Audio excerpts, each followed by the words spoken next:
Your Steve Jones Show podcast is loading now. The Steve Jones Show podcast is sponsored by Purdy Insurance. Visit Purdy Insurance on Market Street in Sunbury or visit online at purdyinsurance.com.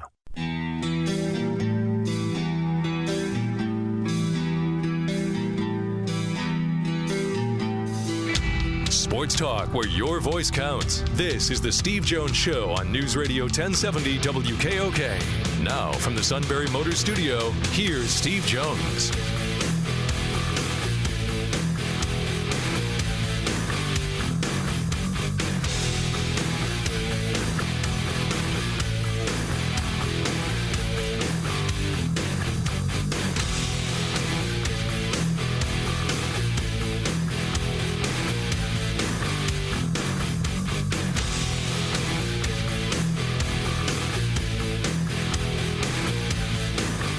Good afternoon, everybody. It is a new week on the Steve Jones Show, News Radio 1070 WKOK. Matt Catrillo here with you, filling in for Sean Carey, who has the day off. Today's show brought to you by our good friends at Purdy Insurance. Visit them on Market Street in Sunbury or online at purdyinsurance.com. Today's show also brought to you by our friends at Sunbury Motors. Sunbury Motors, 4th Street in Sunbury. Sunbury Motors Kia, routes 11 and 15 in Hummel's Wharf. You can check the show out on Twitter at Steve Jones PSU. We're at the Steve Jones Show on Facebook. Send us a message with your comments. And we also have an email, stevejones at stevejonespsu at WKOK.com. And also we have stevejonesshow.com to follow the latest sports news and Penn State news and notes and our latest show archives, which we download after every hour of the show live. And you can also find them on Apple Podcasts, Google Play, or iTunes. You can also have easy access to that on the brand new Sunbury Broadcasting Corporation app. If you haven't done so, delete the old one, download the new one. Fabulous new settings on that, so make sure you do that today to find all the latest podcasts there. And what an action-packed show that we had planned for today. Of course, lots of reaction to what we saw at the most controversial Kentucky Derby ever. The 145th running ends with a DQ.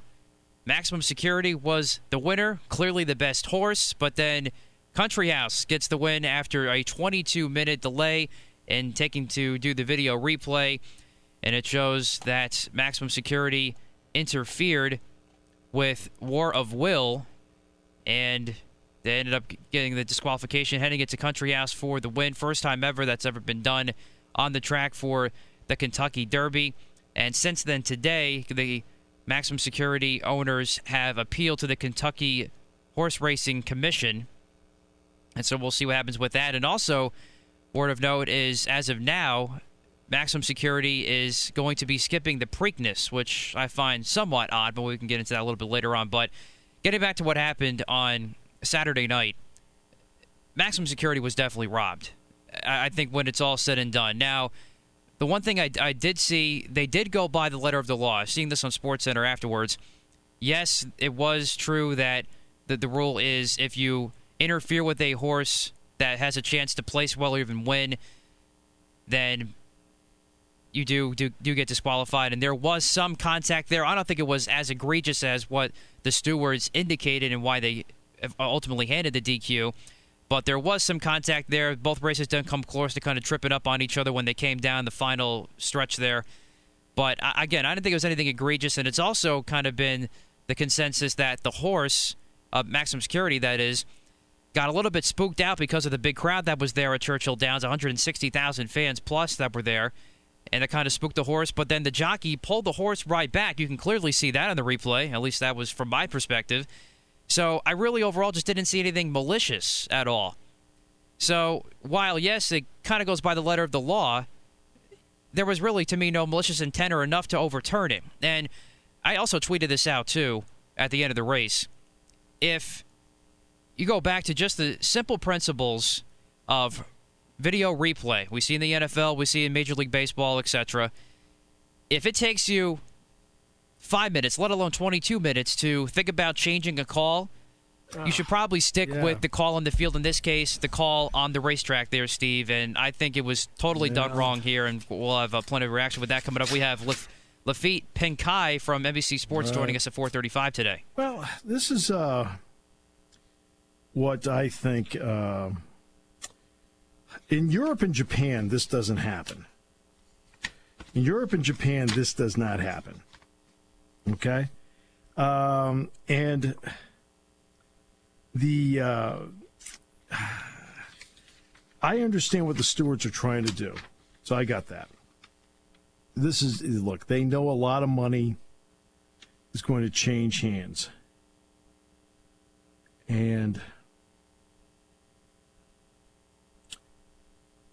it did, obviously.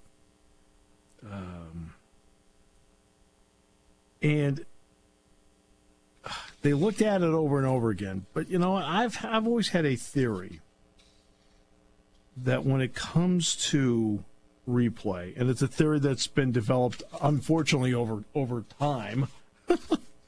Okay? And when I say developed over time, I'm talking about like doing all the games that I've done. If you can't tell within 30 to 45 seconds, then move on. Let's get this over with. And clearly, with that replay, Steve, I didn't see, as I said before, I didn't see any full malicious intent. Well, at all. But here's the bottom line. Okay, here's the bottom line with what happened. Did it affect the outcome of the race? No, because Maximum Security was clearly the best horse. He pulled away, in fact, after he made contact with War of Will. Right. War of Will was already fading. Now, does he get in the way? Does he get in the way of the horse? Yes. I mean, there's no getting around it. But what gets me is that you know who objected? The objection came from Country House's people. Exactly, and he was on the other side. And guess which horse isn't even affected? Touched, whatever. Country House. Not even affected. I mean, not even affected by it. And here's the other part to this too, Steve, too, is they also, not only did they look at the video replay, but they also talked to the jockeys that were involved. I mean, you're just spelling disaster for it. I mean, I've never heard of such a thing where you're going to talk to the parties involved. Of course they're going to give their own side of the story. They're trying to win the race. Well, yeah. Although, you know, look. This doesn't make sense. Well, it is. What do we have, an opening at 4:06? We do, today? Yes. Yeah. Dick Girardi's going to join us. Okay. We're going to get, and then we'll get Lafitte on after that. Right, yes, that'll be good, settling all of us down here with the fiery reaction here on the Overreaction Monday for a Kentucky Derby. First of all, who's going to watch the Preakness? No offense to the fine people that own, and Bill Mott's a great trainer. Okay, look, Bill Mott took a shot here, and guess what? It paid off. It did. Somehow it did. I mean, in all honesty, he literally just took a shot. They're like, all right, we'll take a shot. And as I said in the Open too, Steve, Maximum Security, as of now, is skipping the Preakness. Yes, well, yeah. You know, Jason Service, to be honest with you, is not the kind of trainer that likes to run close together on races. He's very conservative when it comes to that. Now, if Maximum Security had maintained as the winner, he would have run him in the Preakness. And Jason Service is really an old-fashioned trainer. I mean, you know what he did with Maximum Security the morning of the race? He ran him a quarter mile. Guess what? Nobody does that. Old-time trainers used to do that. Okay, so this guy's always had that old-time training trainer mentality, and he doesn't like running them. You know, he would have done it because he would have been forced to do it. All right, he would have been forced to do it. But to be honest with you, when I look at how this played out, Country House isn't affected at all. And my initial gut feeling is this: Country House will not, I don't mean not win the race in the Preakness. Country House won't even be in the money for the Preakness. He won't be one of the top three finishers. Would not be surprising, one bit. Now, I know on the surface that sounds mean. But it's true, though. He was 65-1 for a reason. Oh, I know that. He's run 7 times. He's now won twice. And one of them happens to be the Kentucky Derby. Oh, my goodness. Here's the other thing, too, about that, Stephen. As I said before, as we both know, they went clearly by the letter of the law. But see, that law either needs to be completely changed or it needs some sort of amendment to it. Because if you make contact with a horse, and it's just a plain old horse like it was for War of Will, really didn't have much of a chance to win, in our opinion. If he had made contact with Country House or any other horse that was second place and that had a chance to win, then I can see them making an overturn here. But in this case, it didn't in fact the winner, so why change it? That doesn't make sense to me either. See, that's how I looked at it. I think you have to use. Look, I don't blame the stewards. The stewards are in a very hard spot. Okay, they're in a really tough spot. It's the Kentucky Derby. Incidents like this happen on tracks all over the country. All over the country. Happens every week. If you and I were to get down to parks outside of Philadelphia, watched a week's worth of races, sat there with Keith Jones up at the broadcast booth, we would see a fair amount of these during the course of the week, believe it or not. Well, and what would happen each time? Each time there would be a disqualification. But because this is the Kentucky Derby, they put 22 minutes into it. The race lasted 2:03. The look at it took 22. It took 9 times longer to do this compared to the race itself. And I also think because it's the Kentucky Derby, there is a standard. Which horse had no mud on the front of it and which jockey had no mud on his goggles? That's the horse that led the entire race. In Japan and in Europe, they would have told you to go pound sand. Get out of here. The United States is the only area with racing that has this kind of obstruction and appeal system. The only one.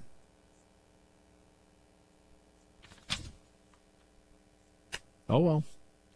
It's going to be interesting to see what happens with the Preakness. I just sense, even though we had great ratings for the Kentucky Derby, I sense the ratings for the Preakness are going to plummet. This horse will not finish in the money. And that'll end that, and then nobody will go to the Belmont, and we'll go from there. It's never seen anything like it. Every time you turn around, you feel like it's something you've never seen before. Do I think... see, what's interesting is that I don't think what happened was deliberate. And if I thought it was deliberate, then I'd have a different viewpoint of it. I think it's an animal. And it was the animal's fault in this case, because he's the one that got spooked. Yeah, I mean, it's an animal. All right, okay. Why is it on certain days that your dog will come to you and other days it looks at you like, get out of here? Exactly. Okay, it's an animal. You don't know. You don't know what they're thinking. They're even making movies now about what your pets think. Really? Yes. Okay, that's make believe. Nobody knows what your pets think. Well, this is a horse. Nobody knows what the heck it was thinking. Right? It's like, so Saez is sitting there going, yo, man, hey, hey, back to the left here. Exactly. And he did that right away. Right? It wasn't deliberate. Right? Now, if I'm on how many times on a race car it's like, well, he just lost control of the car. Right? They don't blame the driver. He just lost control of the car. Saez is like, I'm on an animal. Come on, bring it back. Bring it back. So believe me, I don't think for a single second the guy's, quote, trying to cheat. Quite the opposite. I think he's on there going, oh, God, I'm trying to hang on here. Oh, wow. Very interesting. All right, take a break. Come back with more in a moment as we continue on News Radio 1070 WKOK, brought to you by our great friends at Purdy Insurance. Animal. How do you know what it's thinking? Exactly right. Oh, goodness. Oh. Well, you know, what did Saez do there? He tried to tell the animal to get over here to the left. I was upset about this and many other sports things this weekend, including the 76ers. We'll talk about that in the next half hour. I'm all fired up today, Steve. Well, I know your wife's concerned you might be too fired up going into the show. It's trying to keep you under control here, keep you balanced. Everything went through one ear and out the other, she said, when I was just going off after hearing the outcome of while watching the Kentucky Derby on Saturday. Just tell her in no uncertain terms, okay? It's an animal. I don't know what the heck it's thinking. Jeez. Cut me a break. Oh. Look, the stewards are put in to me, an almost impossible spot. It's the Kentucky Derby. I'm sure they grabbed the one area they made a mistake, though, and maybe it's not a mistake. Maybe it's just on their part. If you notice, the statement's very legalese. I think they're worried about being sued, so they didn't answer any questions. Who knows? Maybe they'll get sued for people that lost a lot of money. Well, it's interesting because my son went to the Derby, and he said when maximum security won, he says, "Oh man, my friends were just praising you up one side, down the other. 20 minutes later, they were cursing you out." I believe it. I mean, Country House got booed. It was mostly booze during the trophy ceremony. I know. It was awful.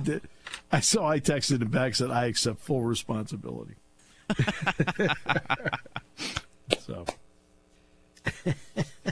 Yeah, that payout was $51,400.10 for the superfecta. Yeah. Superfecta. But I know because somebody I think said to Dick, he says, "Hey, go." He said, "You're just upset because it cost you money." He said, "In no way," because Dick plays a box. He says, "In no way did I have the 720 combination." I'm sure. He says 20 wasn't on any of my boxes anywhere. Him or Keith Jones could not have predicted what we saw. I'm sure Keith Jones is the same way. Oh. You ever met Keith? I have not, actually. I've only seen him on Let's Go Racing. He is an awesome guy. He seems like it. He tells me that on Saturdays, he says, "I'll be sitting up here getting ready to run a race." He says, "I've got you and Jack on in the background listening to the game." There you go. He's a great, and his job is exponentially harder than mine. He's got to call 9 races a day with, 5 to 10 horses in every race that are all different every single day. And you know what? And he's got to get it right. Exactly. Yeah, that's a tough one to do. I could sit there and say, Bowers caught that. Oh, wait, that may have been Freiermuth. It's not going to change any betting out there, okay? That's true. You can't get the wrong horse. What do you mean, Bozo the Clown won? What are you talking about? Come on. That's not the horse that won. I was just to the window. The announcer got it wrong. When it comes to car buying, there's the other guy's way, and then there's the SMC way. The other guys force you into a vehicle you really don't want. The Sunbury Motors way lets you take the time you need to browse, ask questions, and take the test drive and think on it. For over 100 years, the Mertz family and all their employees have made your experience the most pleasant one you'll ever have. The other guys won't offer you the best price for your trade, no matter how much they say they will. The SMC way is their promise to provide you with the most money the market shows your vehicle is worth. The SMC way is to offer you all applicable factory rebates on new vehicles and generous discounts. Looking for a pre-owned vehicle? The SMC way checks each vehicle in a 200-mile radius to determine the lowest price, then beat it. It's the lowest price promise, just part of the SMC way. The choice is up to you. The other guy's way or the SMC way. The SMC way wins every time. Sunbury Motors Company in the North 4th Street Auto Plaza, Sunbury, and at sunburymotors.com. Selling more cars and satisfying more customers for over 100 years. Taking your calls at 800-795-9565. This is the Steve Jones Show on News Radio 1070 WKOK. Now from the Sunbury Motors Studio, here's Steve Jones. Today's show brought to you by Purdy Insurance, Market Street in Sunbury. Go to PurdyInsurance.com. Purdy's have served this valley for decades, finding their customers the right insurance, whether it's auto, home, life, business, and getting them the best rate. You should check out Purdy Insurance, all right? They'll take care of all your insurance needs. Customer always comes first. It's a very simple approach to life, and they take care of it because they understand it. They'll get the work done for you. Purdy Insurance, Market Street in Sunbury. Go to PurdyInsurance.com. Looking forward to being at Penn's Tavern tomorrow night as we talk about the Purdy Memorial Golf Tournament, which will be on Wednesday. All right, Sarah Todd, Philadelphia Inquirer, joins us to talk about the Sixers, who have now put themselves into a best-of-3 series, essentially, with the Toronto Raptors. Sarah, welcome. Great to have you with us. Good to be here. I'm here in Toronto, live from downtown Toronto. Oh, beautiful.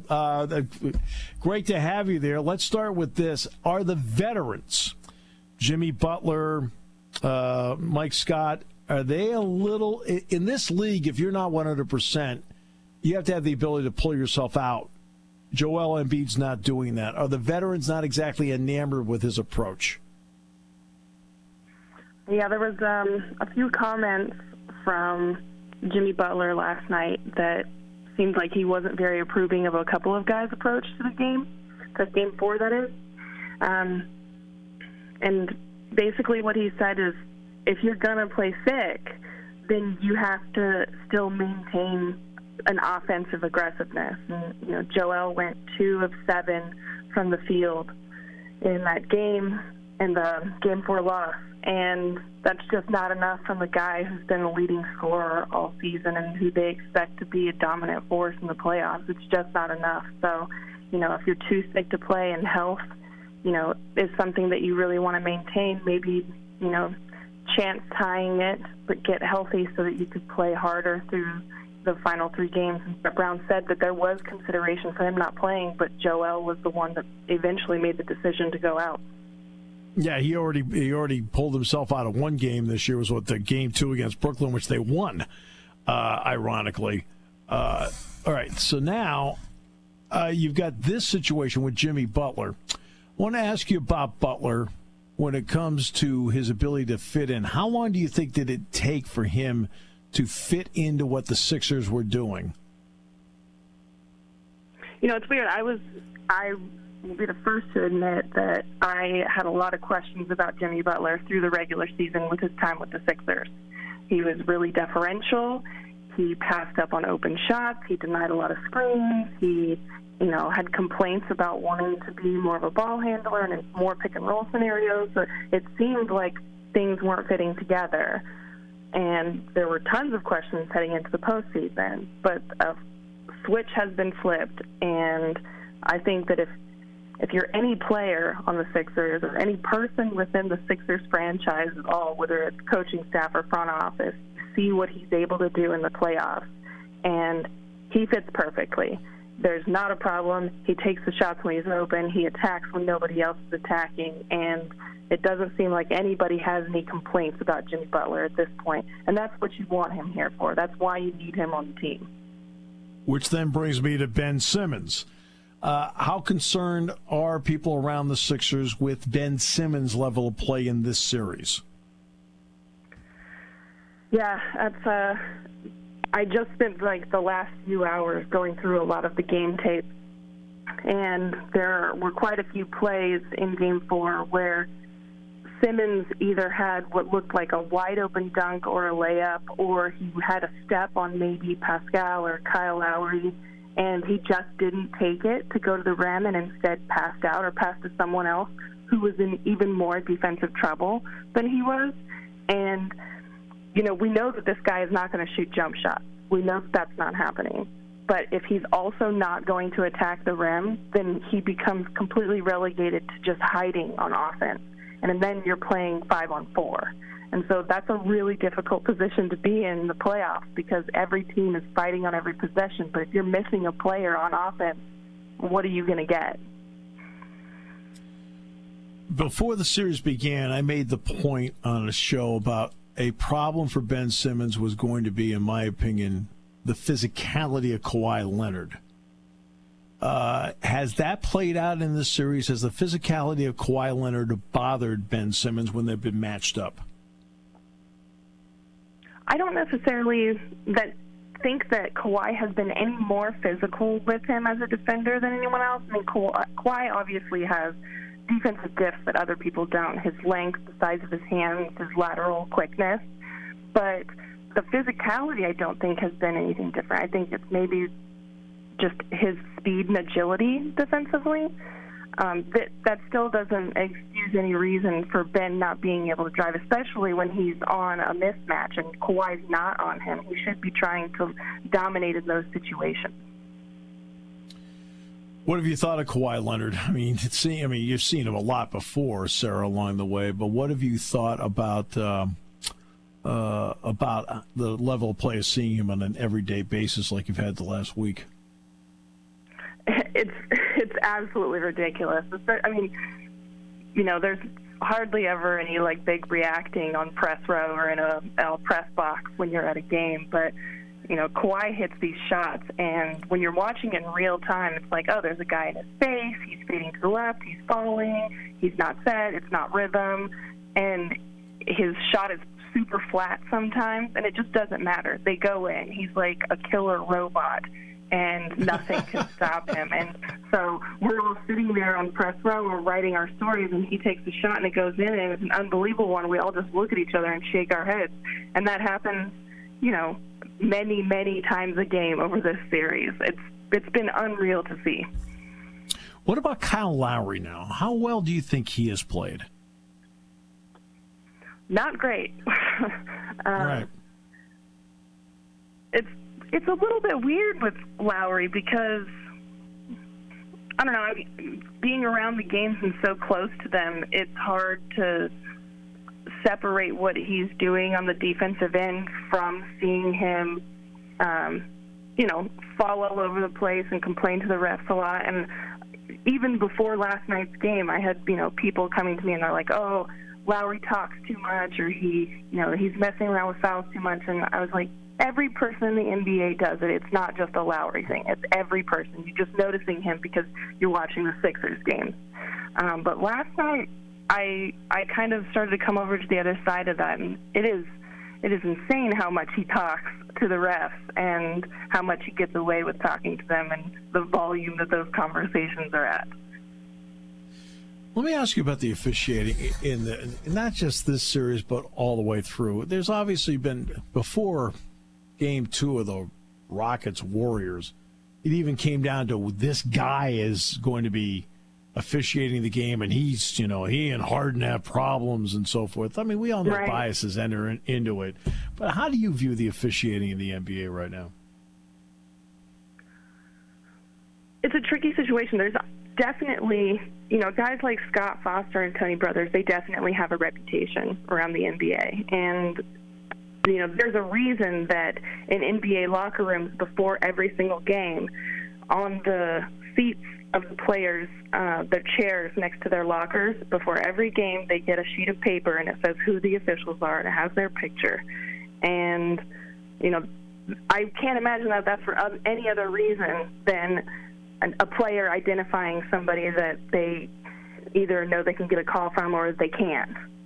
And, it's a little bit of a dictatorship when it comes to the referees in the NBA, because if you try to criticize anything publicly at all, you're fined. You're penalized for, criticism, which I think is a little bit difficult to work around because, yes, like sometimes the criticism is irresponsible and inappropriate, but sometimes there is reason to have a conversation. And if it's all done internally and it's not transparent, that's when the problems are. So you have the problem between being transparent and criticizing people in public but being fined for it. So the players toe a weird line, and I don't know exactly what the answer is, and I don't think that necessarily the officials need to be completely overhauled, but I think it's going to definitely be a conversation in the off season for the league what to do, because it's ramped up a bit this season. And that brings me to the 2-minute report. And 2-minute reports are done all the time in the NBA. It's not just done in the postseason, which of course brings with it, can bring with it criticism. Well, they missed 8 calls in the last 2 minutes. They missed 1 call in the last 2 minutes. What do you think of the 2-minute report? I think the 2-minute report, personally, I think it's a very flawed system. I do not like it because, first of all, the first problem with it is in its name. It's only the last 2 minutes. And it's not, some people think that it is every game that's the last 2 minutes, but it's not. It's only games that are within, I think, 3 or 5 points at the end of the game. So if it's spread out at all, the scoring margin, then there's no 2-minute report. And so it's only close games, and it's only the last 2 minutes. So that leaves, could potentially be, 80 or so calls ahead of that nobody has any idea whether or not they were reviewed, whether or not they were rightly called or wrongly called. And so that's the first problem. The second problem is that it does nothing. I mean, it can only, like in its very best case, a 2-minute report is going to make one party mad and one party happy. And that just depends on which way you are on what side on which call. And so I understand that it's their attempt at being transparent, but there doesn't really seem to be any benefit. And even if they are incorrect calls, there's no way to go back in time and change them. And there's no, penalization or punishment for the referees for the wrong calls or the missed calls. So I think it's a very flawed system, and I do not like it. Well, it could be worse. You could be deciding the Kentucky Derby on replay. There we go. All right, so now we get to what is essentially a best of 3. So what will be some of the items you'll be looking for to play out starting with Game 5 coming up? What are some things on your checklist where if it plays out X or Y, it'll determine the series? Well, we saw that, number one is just going to be how either coach reacts to adjustments. The most recent one being that Nick Nurse decided to play with 2 bigs in the lineup with Marc Gasol and Serge Ibaka. And that happened in Game 4, and it feels like, and it seems like from what he said today, that that's going to be something that they're going to work with moving forward, too. So seeing how Brett utilizes what he has on his team in order to combat having those 2 big guys on the floor, especially when both of them can stretch the floor, is going to be, I think, really interesting, especially and in particular with Game 5. Moving on from that, I can't imagine that there's anything that anybody has not tried to slow down Kawhi Leonard. It's already been tried. You're not going to really slow him down any more than you have. So you have to start eliminating some of the other options. Right. You have to tighten up defensively outside of him. And I think that if you tighten up too much more on Kawhi, trap him more than Brett already does, or, double team him more than Brett is already sending double teams at him, you are just leaving open the other 4 options that the Raptors have, and they are non-slobs on the offensive end. All of those guys can score. So I think, importantly, on defense, cutting down on the other options surrounding Kawhi, dealing with the adjustments, and then finally having the Sixers stars have to play like stars. It cannot be Jimmy Butler carrying this team. It's not going to work. Sarah, an absolute pleasure. Thanks so much. Enjoy Toronto, one of the great cities out there, and we really appreciate your insight very much. Yeah, no problem. Thanks a lot. Enjoy the game. Sarah Todd joining us from Toronto. Sixers and Raptors getting ready for Game 5 of that series, tied at 2 games apiece. Celtics, by the way, will play tonight when they take on the Bucks, with Milwaukee up 2-1. We will come back with more in a moment. Dick Girardi next half hour on News Radio 1070 WKOK, brought to you by Purdy Insurance.